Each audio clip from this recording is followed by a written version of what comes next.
Samantala, sa ating fuel update, oil price hike sa ilang produkto ng petrolyo humabol sa katapusan ng Nobyembre.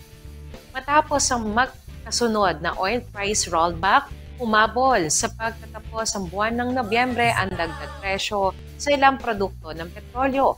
Kahapon November 28 ay nagpatupad ang mga kumpanya ng langis ng karagdagang 30 centavos sa kada litro ng diesel.